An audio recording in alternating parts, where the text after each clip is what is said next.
Hi, my name's Julio, and this is my story before him.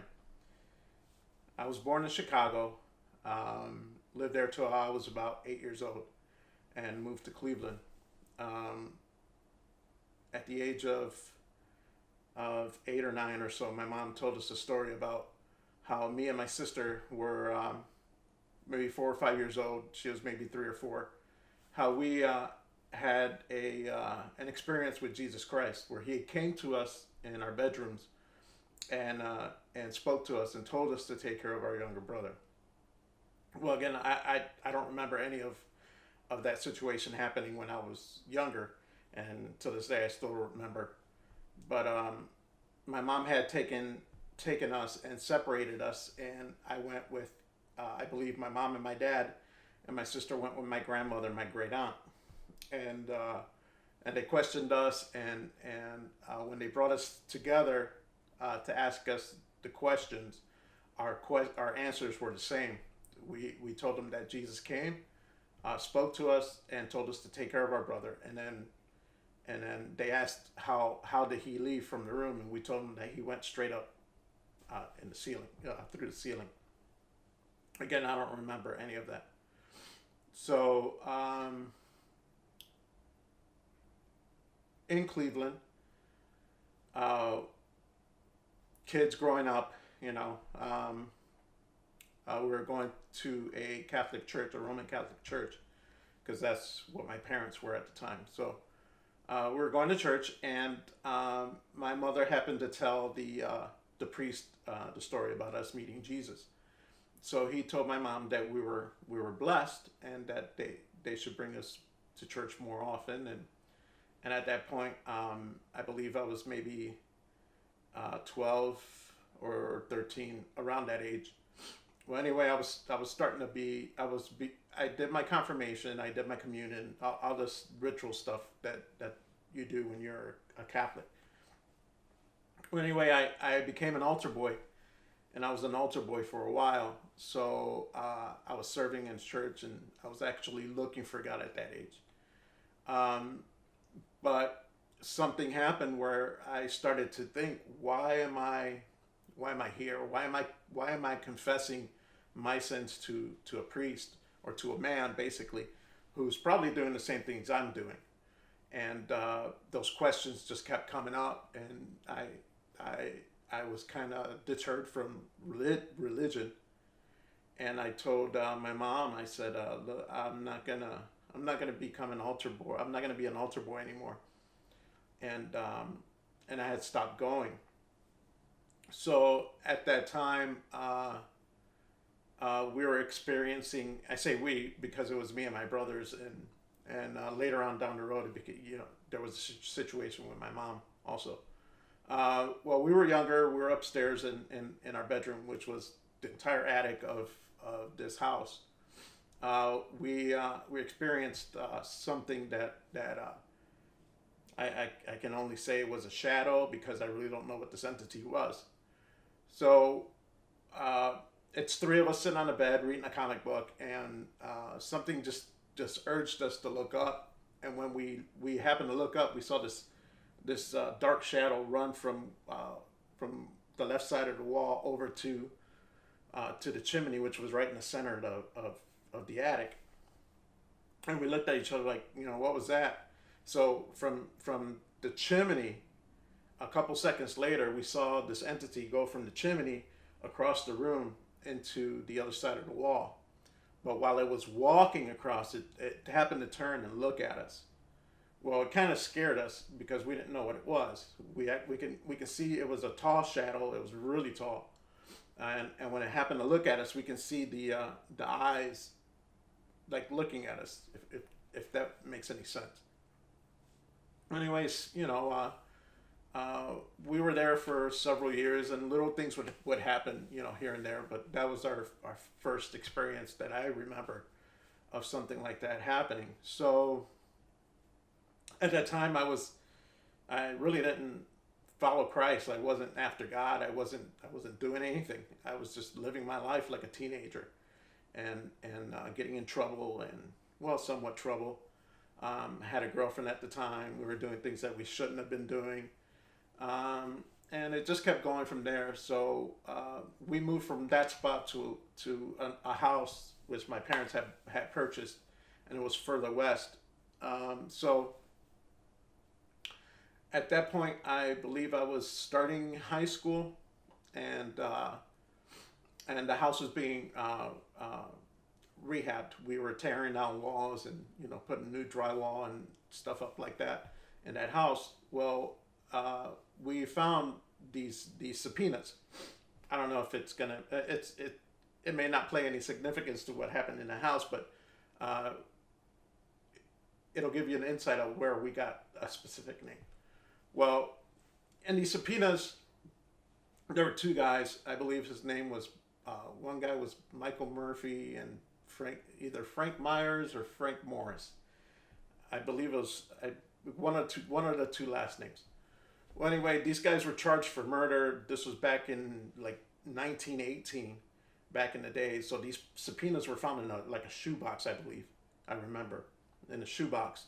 So at that time, we didn't have internet, so we didn't have the opportunity to go online and search to see who these guys were.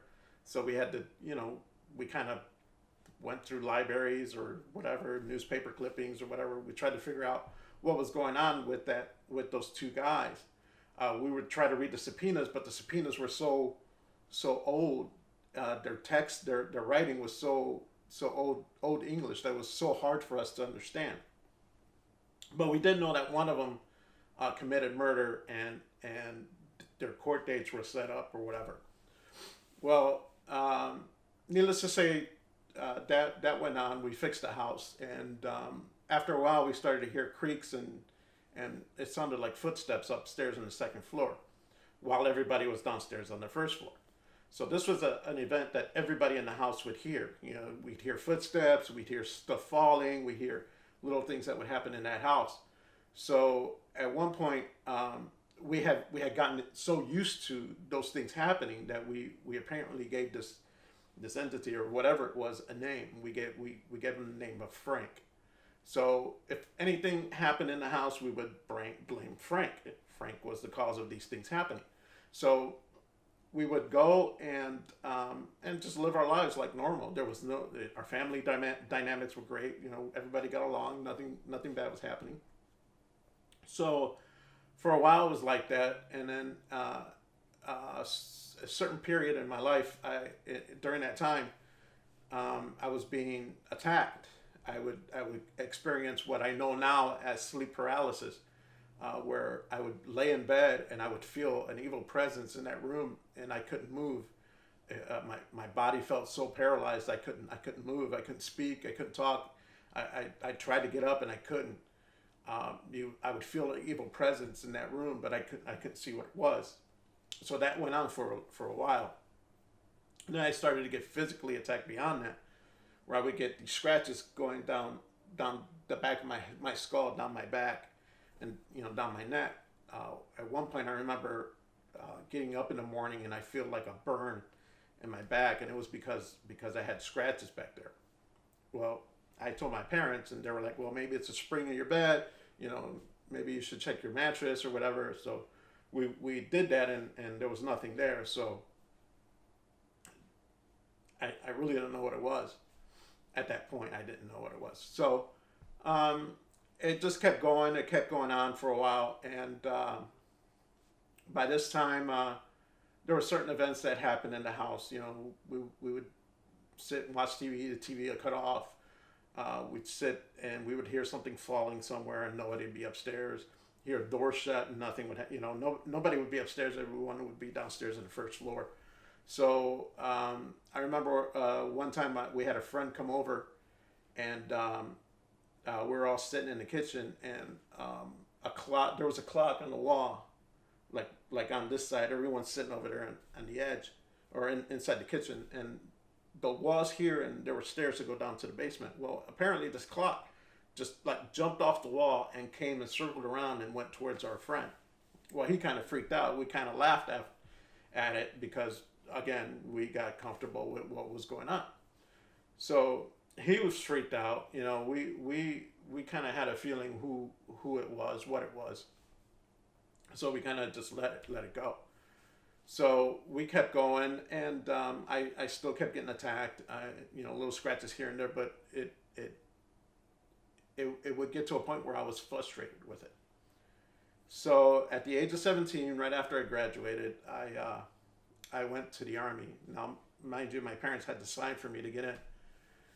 So I left. I went to the army, and let me backtrack a little bit. During that time, I was smoking cigarettes. I was smoking marijuana at the age of maybe 16. I was drinking. So all that stuff just kept building up. And by the time I joined the army and went through boot camp and my advanced schooling and went to my duty station, I was already 17 or a little older than 17, going on maybe 18 years old. And the drinking age was a young drinking age in Germany where I was stationed at. So I fell right into the drinking. The drinking just kept happening every day, and I kept going on.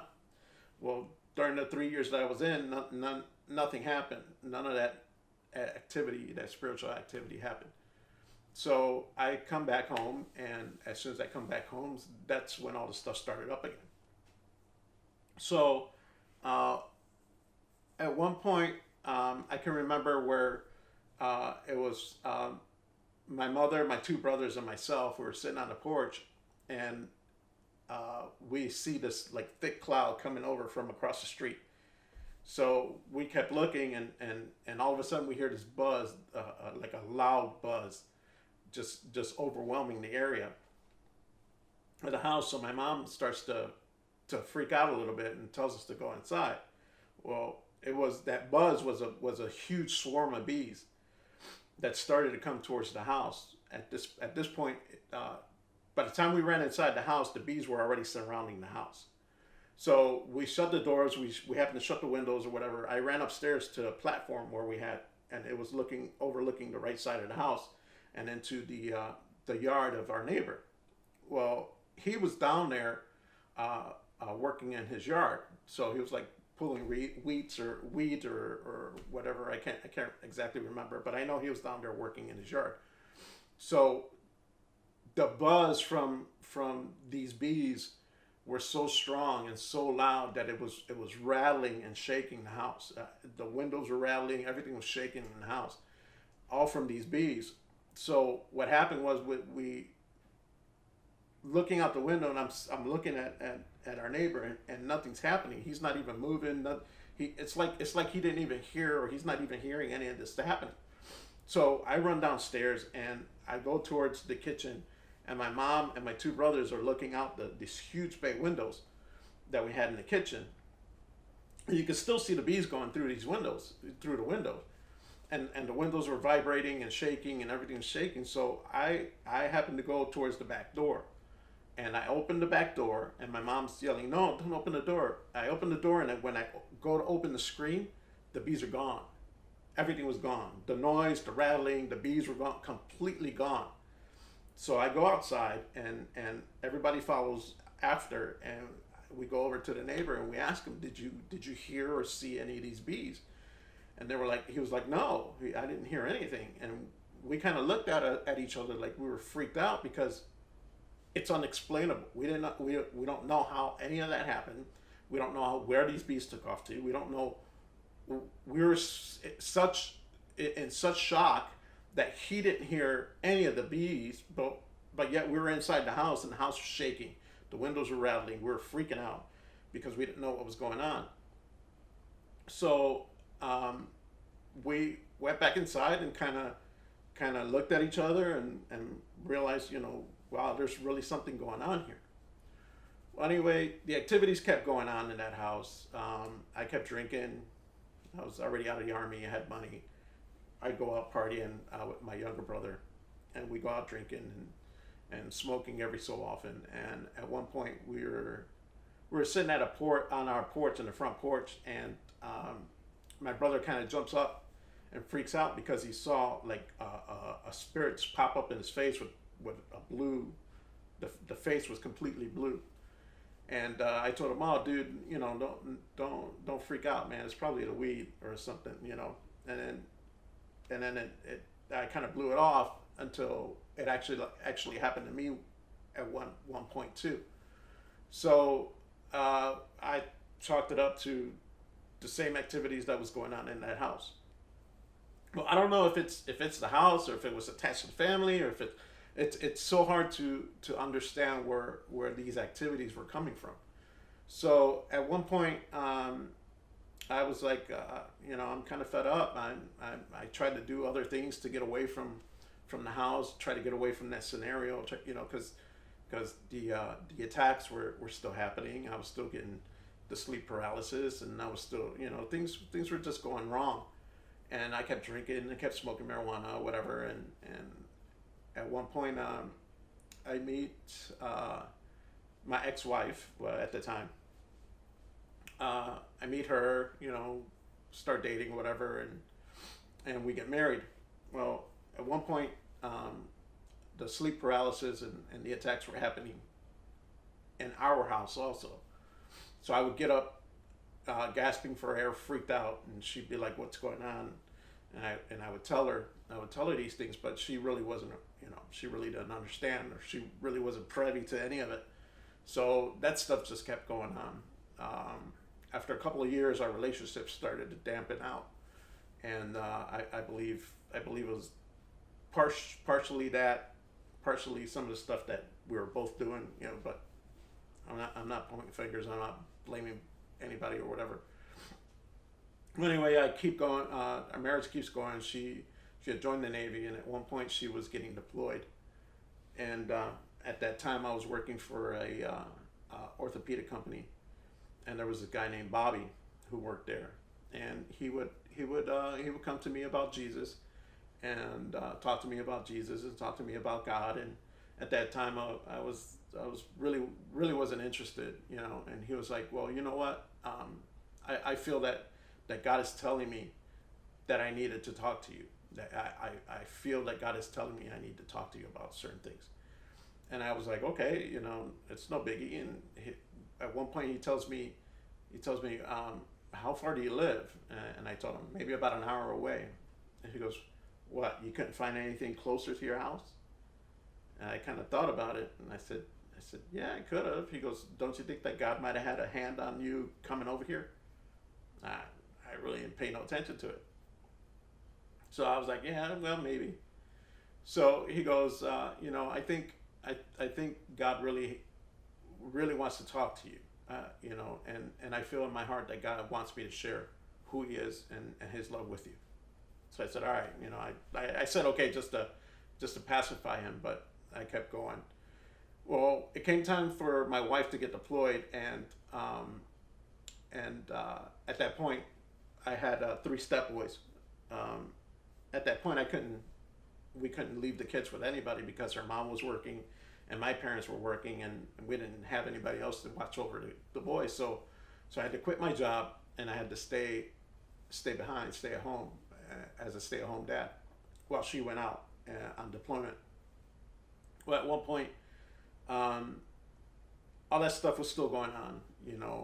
I wasn't smoking marijuana, but the drinking was still happening every so often. I was still smoking cigarettes, and at one point, I still had conversations with Bobby. He would call me, and he would ask me, "How you doing? Everything's good. How's God treating you?" At that point, I was like, I don't know. I don't know how to answer that. I don't know how God is treating me.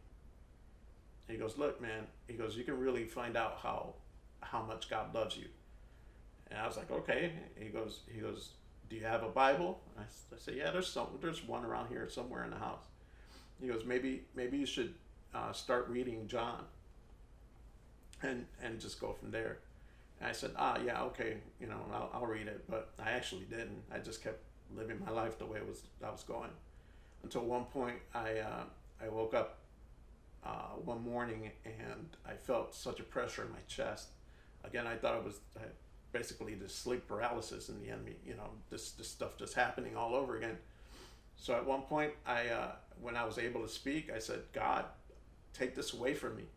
If you can take this away from me, and you're real, and you are who everyone says you are, take this away from me, and I'm yours. Instantly, that weight just lifted up off my chest, and I was able to breathe. And instantly, I got up and I grabbed a pack of cigarettes that was laying on a bedside table, and I tore them up and threw them away. Then I started reading the Bible, and I started to just share with my wife at the time, who was overseas, and I sent her letters, and I was sending scripture, and I was asking her to forgive me. Just there was a lot of stuff going on between our marriage and stuff like that. So I just kept going on and just sharing scripture with her, and the persecution came more from her than anyone else. When she came back home, it was just horrible. She wanted to hear nothing of it. She called me a Bible thumper, holy roller, whatever name you can come up with. She called me and more, to a point where our relationship just went a downfall, and eventually we got divorced. Well, I happened to backslide at that point. Started drinking again, drinking heavily, and nothing was going right. So I went back to God and I said, Lord, forgive me of all these things that I've done, and just restore me again, Lord. Restore your salvation, restore your peace, because that's what I was missing. I was missing your peace and your joy. Please restore that to me, Lord. And He restored me, and I just kept studying His Word and kept digging in deeper for who He is, and the stories in the Bible, and trying to figure out why my life was going the way it was going. What happened back then, all the spiritual attacks, and that just led into deeper studies of that type of stuff with biblical principles behind it. And I was able to fight it and be delivered from it, just because of Him. I had it under no power of my own. It was all due to Jesus Christ. And I just kept going, and eventually, 3 to 4 years later, I met my new wife. Met her, got together. We were dating for a while, and then got married just recently. So God has a plan. He has a plan for everyone, and it's just to a point where if you're willing to surrender what you have, and just give that to Him, because if you're living a life where you're not happy, or you're living a life where there's no peace and no joy, or you're living a life where you're not doing right, you can always come to Him. He's loving. He's just standing there with arms wide open, just waiting for you to come to Him. And I guarantee you, His love and His peace and His joy is just more than wonderful for anyone to just come to. And He's willing and able to forgive you of whatever sins you had in your past. Again, this channel is called Before Him, and that was my testimony before Him. Now, I'm trying to showcase more testimonies of how God worked in people's lives, and what He's done for them, where He's pulled them from to where they're going now through Him. And I hope you enjoyed this. I pray that God just fills your heart with joy and peace. I pray that it edifies you. I pray that it also gives you a better understanding of certain things that go on in life through these different testimonies, because that's what's going to happen here on this channel. So again, if you haven't subscribed, please subscribe on the bottom. If you haven't liked the channel, just give us a thumbs up, share it. And if you guys really want to hear a different aspect, or a different, not really a different testimony, but a testimony that goes deeper into what happened to me, you can go and check it out on a podcast called The Joyspiracy Theory. And I'll leave a link on the bottom. There I share a little more what happened in my testimony, what happened in my life. There's some fun. The guy, Basil, the host, incredible guy, awesome guy. You guys should really go check out his podcast. Again, I'll leave a link on the bottom. It's called The Joyspiracy Theory. And you can check out his website also, thejoyspiracytheory.com. Go check him out. I hope you enjoyed this, and just stay tuned. There's going to be plenty more videos, plenty more testimonies. I already have 2 in line. Sorry for the long wait, but you know, it's a busy life, and God's just filling every inch of it.